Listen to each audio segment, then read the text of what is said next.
Assalamu alaikum, my dear students. Welcome back with this another very interesting lecture, which is language, culture, and thought. So today we are going to study under social linguistics that what is the connection of language with culture and with thought. And though we've done that already in our previous lectures, we're just going to go through some basic concepts which are very interesting. So stay tuned for that. Without wasting any time, let's get started with it. So first, let me introduce you language, culture, and thought. So talking of which, language is a language, culture, and thought are deeply intertwined. Language is not just a means of communication, but also a reflection of how people perceive the world around them. That means that language is the entire code of conduct. Yes, again, I love this line so much.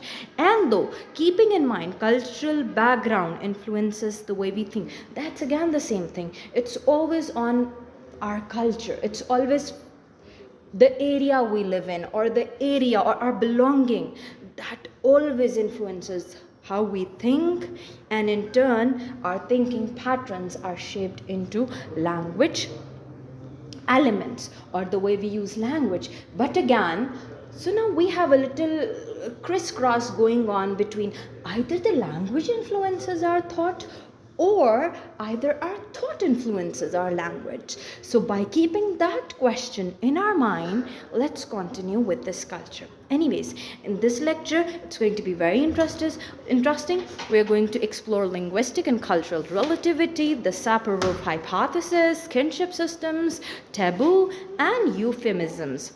Now let's talk about linguistic and cultural relativity, that how linguistic and culture is relative to one another.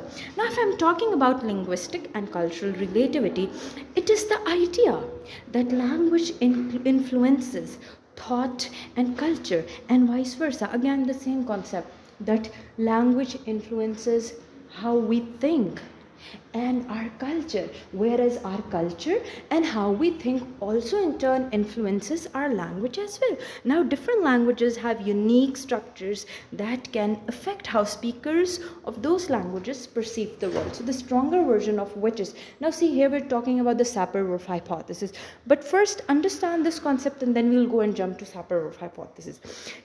First of all, keep this thing in mind. Mostly, according to different linguists, it has been observed that language structures, the words that we have, for instance, let's talk about Pashto or maybe Urdu or Punjabi or any other language. So the words, so the lexicons that we have in our language, that is going to influence how we are going to perceive the idea of it. Let's dig this concept a little deeper so you understand more about it. Number one is linguistic relativity, and the second is cultural relativity. That how to this idea we have linguistic relativity attached and how cultural relativity attached. Now, if I'm talking about linguistic relativity, it suggests that the structure of a language affects its speaker's cognition and world perception. It talks about that the structure of language, the words that we speak, they affect our cognition, that how we perceive and how we perceive the world, all our thinking process. Then again, we're talking about cultural relativity. It proposes that culture shapes language and communication patterns. It is culture which actually is influencing language. See, so now see how we find an inverse system going on here, where at one point we say that it is language that is influencing our culture and influencing our thought, whereas on the other point, in the cultural relativity point, we state that it's the language it is the culture that is influencing our language patterns, our language points. And I'm so sorry students for the background noise, just ignore it, right?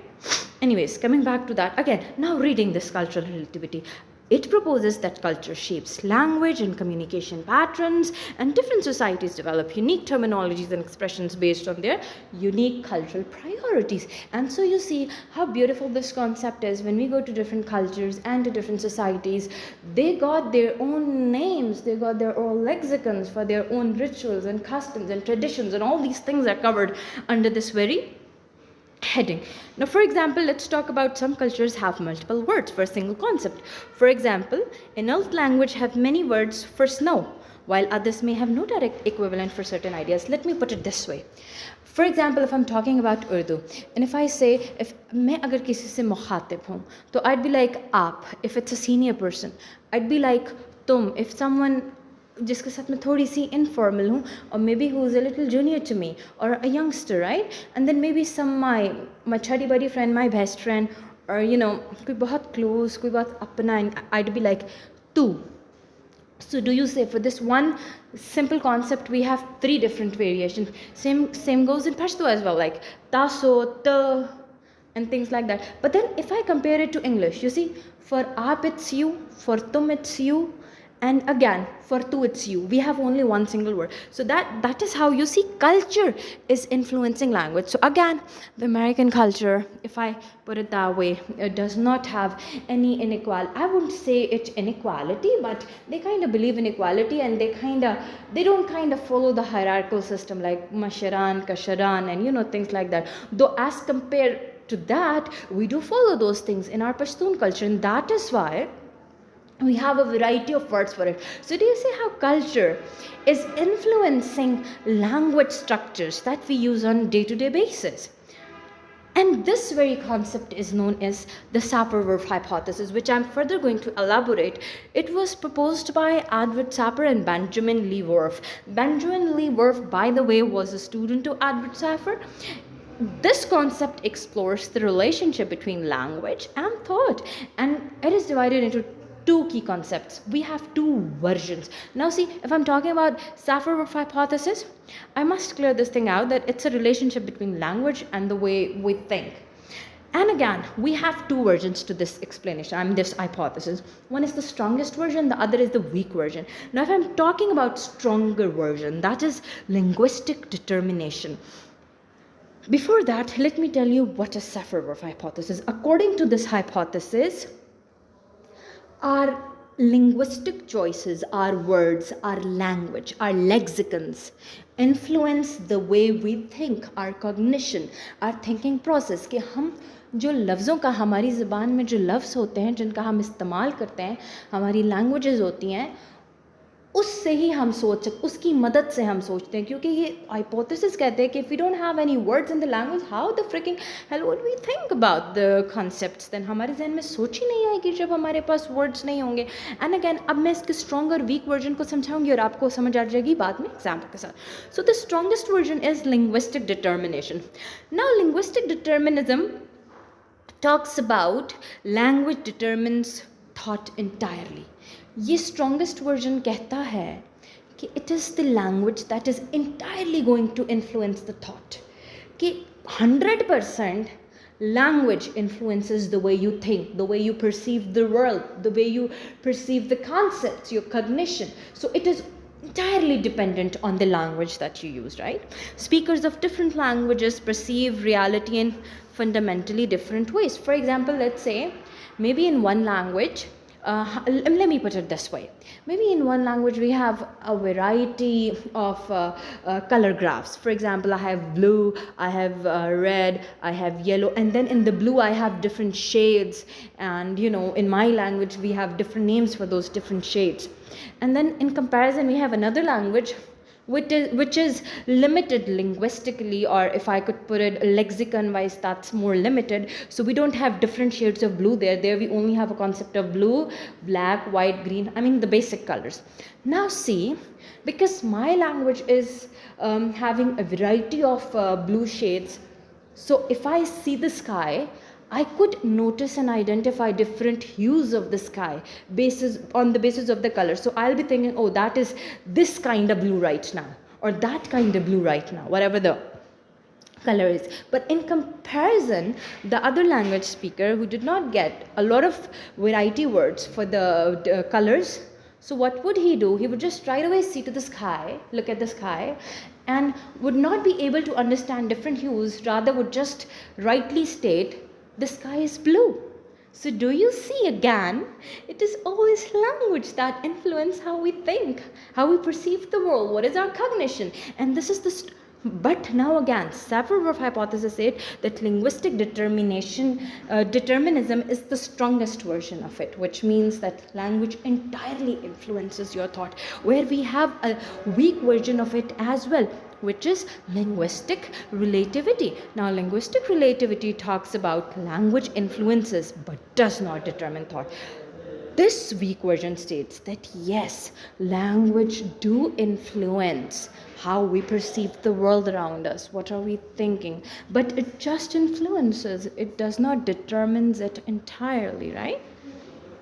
Again, different languages shape cognition in varying degrees. Definitely, again, the same. For example, let's talk about the Hopi language.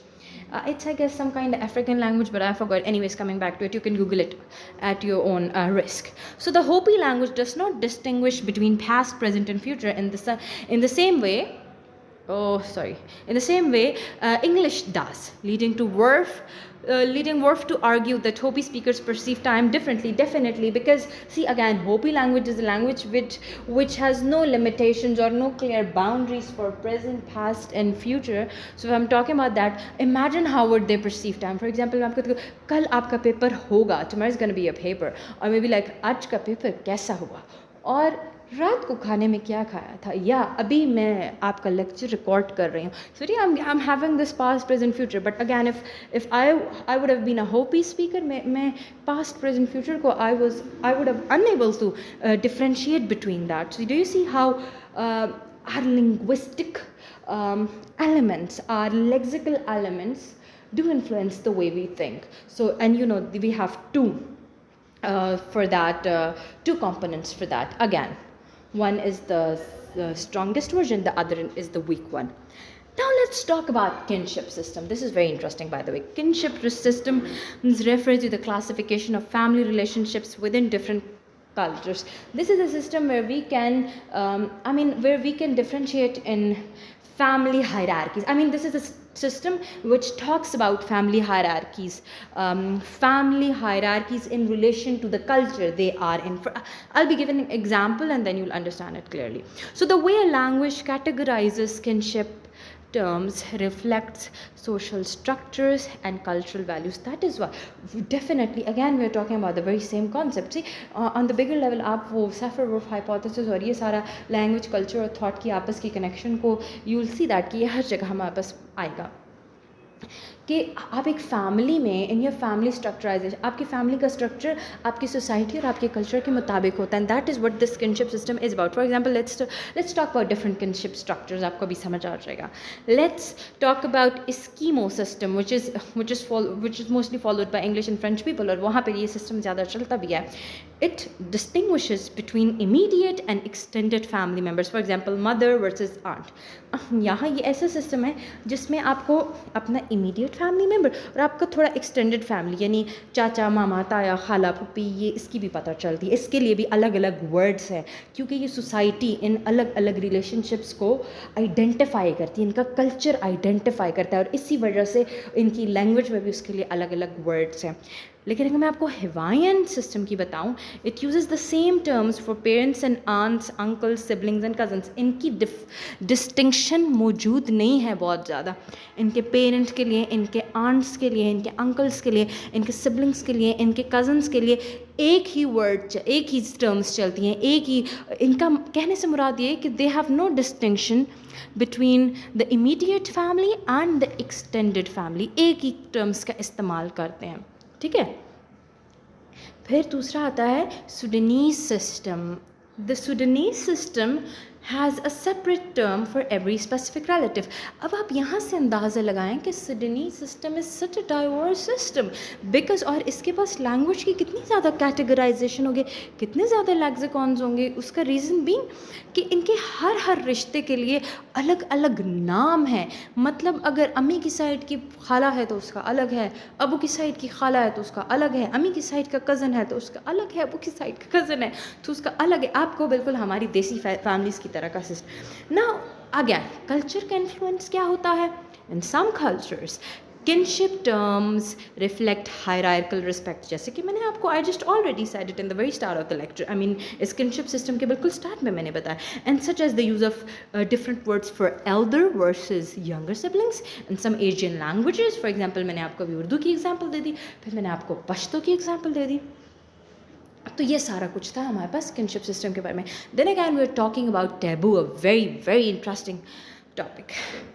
Taboos are cultural restrictions on certain topics, words, or actions. Language reflects these prohibitions through avoidance and substitution. Taboos वो concepts होते हैं, they're the concepts or they're the ये ऐसी आइडियलाइजेशंस होती हैं जो एक society में एक्सेप्टेबल नहीं होती, रादर इनको प्रोहिबिट किया जाता है. या इनके नाम we have, I mean we do have their own linguistic word choice for a taboo word और फॉर अ टैबू कॉन्सेप्ट और for a taboo ideology, yet the society got a substitution language structure for it. मिसाल के तौर पर मैं आपको इस तरह एग्जांपल दे सकती हूँ कि इफ़ गॉड फॉरबिड सो, मेरे अब जहन से निकल के उसके लिए उर्दू में बड़ा मज़े का बोला जाता है, लेकिन for example God forbid so, God forbid so, God forbid so someone is being raped, right. तो उसके लिए उर्दू में जो लफ्ज़ है, जो रादर एक ऐसा लफ्ज़ है जिसको एक क्योंकि डेफिनेटली हमारी सोसाइटी का एक टैबू है, तो उसके लिए एक ढपका छुपा लफ्ज़ जो इसको सब्स्टिट्यूट करने के लिए इस्तेमाल किया जाता है और उसको कहा जाता है उसको मेरे जहन से फिर निकल गया, हाँ, ज़्यादती. कि इसके साथ अल्लाह ना करे, गॉड फॉरबिड सो, ज़्यादती हुई है या थिंग्स लाइक दैट, राइट. फिर इस तरह please be very open-minded right now, just take it for the sake of the lecture. But then again, let me talk about this word nude. In Urdu we call it nanga. But then again, society क्योंकि certain attributes taboo की तरफ इसके जाते हैं, हम openly ये word को practice नहीं कर सकते, तो again language में इसका एक substitute इस्तेमाल किया जाता है उर्दू ही language में, जिसमें आप कहते हैं बरहना. तो डू यू सी अगैन, और इवन उस लफ्ज़ को भी इस्तेमाल करते हुए cultures hesitate. So do you see how to the taboo concepts the cultures put certain restrictions and language reflects those restrictions in the form of prohibitions, in the form of avoidance, and in the form of substitutions. Even the substitutions we have for them, the culture or the tradition tries to avoid even that very substitution as well. Now we have different types of taboos. Let's dig a little deep in it. Let's talk about religious taboos. For example, sacred words or names that should not be spoken. बहुत सारे ऐसे religious words हैं, religious concepts हैं जो for the sake of how they are उसको आप नहीं बोलते या ना आप उनका इस्तेमाल करते हैं. अब इधर मैं ज़्यादा डिटेल एक्सप्लेनेशन नहीं दूँगी because that's very controversial, but मेरे ख्याल से आप समझ गए और आपको social linguistics के एतबार तक इतना ही पता होना enough है. And then let's talk about social taboos. For example, topics which are considered impolite. For example, discussions about death, or about bodily functions, or about sex. Do you understand? I should not be giving any further example because you understood what I mean. Let's talk about political taboos. Now, if I'm talking about political taboos, I'm talking about censorship or avoidance of politically sensitive topics. और आपको पता है कि even in university, out of university, even social media पे, and you know how beautiful this thing is कि हम बहुत सारे literary devices का इस्तेमाल, कभी हम satire, कभी हम irony, कभी हम pun, हम ये सारी चीज़ें create कर रहे थे just because to not to directly point certain things which are rather considered taboo in our society. तो do you see how अब इस एक point ने आपको entirely इस taboo का concept समझा दिया. And we have certain linguistic manifestations for it, जिसका मतलब ये है कि some cultures avoid direct mention of death. अब आप डायरेक्टली तो कभी किसी को नहीं कहते ना कि वो मर गया, कितना रूड लगेगा. या आप वो स्टेटस लगाते हैं अल्लाह न करे, अल्लाह न करे, अल्लाह न करे, वो मर गया. Instead we kind use past away, रज़ाए इलाही पे या हक या जहाँ बहक हो चुका है, इस तरह के जो वर्ड्स हैं वो कि ताकि जो कल्चर है, डेथ का सिस्टम है, वो डायरेक्टली मतलब डेथ का वर्ड को डायरेक्टली आप मेंशन ना करें इस कॉन्सेप्ट को. Again some languages avoid using certain words entirely and replace them with euphemisms. Ab madam, euphemism kya hai? So for that, let's talk about euphemisms. Euphemisms are polite or indirect expressions used to replace words that might be considered harsh, impolite or unpleasant. So basically, taboo को replace करने के लिए we have this very concept euphemisms, right. अब ये वो polite और indirect expressions हैं जो रादर हार्श और डायरेक्ट और अनप्लेजेंट रियलिटीज़ को पॉइंट आउट करते हैं। So if I am talking about euphemisms, I'm talking about types of euphemisms. For example, let's talk about death. Passed away instead of died. इसी तरह जब आप किसी को जॉब से टर्मिनेट करते हैं तो instead of saying you're fired, जो कि मोस्टली हम मूवीज़ में देखते हैं, बट दैट्स काइंड ऑफ, क्योंकि वो अफेक्ट ही ज़रा जो है ना अनपोलाइट, एक अजीब सा एक वो अनपोलाइट से अफेक्ट बनाना चाह रहे होते हैं। इंस्टेड वी से let go, kindly let go of this very job. And then again, bodily function, जैसे आपको वॉशरूम जाना है या रेस्ट रूम जाना है, तो instead of stating toilet you would rather directly say can I go to rest room और something. Even अब तो कोई वॉशरूम भी नहीं कहता, अब लोग कहते हैं रेस्ट रूम, वो थोड़ा और एक महज़ब टर्म आ जाती है। अगैन ये हमारे पास यूफेमिज्म आ जाता है। And then we do have cultural differences in euphemism. For example, different cultures use euphemisms in varying degrees. Some prefer directness while others emphasize politeness and avoidance of certain sensitive topics. Again, फिर culture to culture भी इसकी degree variate होती जाती है। For example, अगर मैं आपको English की example, let's talk about English. Some people may say senior citizen instead of an old person, while in some cultures old age is respected and direct terms are not considered offensive. अब मिसाल के तौर पर मैं आपको, अच्छा, कुछ cultures में कहते हैं जैसे कि जो बच्चे स्पेशल, देखो मैं ख़ुद भी वो टर्म यूज़ कर, सर्टन किड्स वो बोर्न स्पेशल, तो कुछ लोग कहते हैं एबनॉर्मल किड्स, कुछ लोग कहते हैं स्पेशल किड्स, कुछ लोग कहते हैं डिसेबल, कुछ लोग कहते हैं differently able. Now see, differently able for disable is a kind of a euphemism effect created है। Do you understand what I mean by euphemism? तो again, conclusion being for this entire lecture, language, culture and thought are inseparable. Do you see how beautiful that is? We cannot separate language, culture and thought. Rather, they're kind of hued with each other. They're kind of intermingled. ऐसे color का जैसे ऐसे वो mix blurred with each other. And again, the way we perceive reality is shaped by our linguistic structures and culture. Again, वही बात आ गई ना कि हम जैसे reality को perceive करते हैं, it is all based on the linguistic structures that we have in our certain. इसमें अब वो concept भी आ जाता है, हम कहते हैं ना कि when we translate a text, it loses its essence. तो वो यही बात है कि हमारी language ही determine करती है हमारी thought को, और हमारा cultural background determine करता है हमारी language को। तो do you see कैसे एक किस्म की chain बनी हुई है? Culture to language, language to thought, thought to culture, again back. Do you see how beautiful chain that is? And then again, हमने इसमें क्या पढ़ा? We understood different linguistic relativity terms, kinship, जिसमें kinship systems भी आ रहे हैं. We have taboos, we have euphemisms, and we got to know that they all allows us to appreciate how language not only communicates ideas but also reflects and shapes cultural values. As we engage with different linguistic communities in the class and over here online as well, और हम ground में भी गए, हमने बड़ा कुछ किया, हमें क्या पता चला? हमें ये पता चला कि being aware of these connections or having an awareness of these connections can enhance cross-cultural understanding and communication.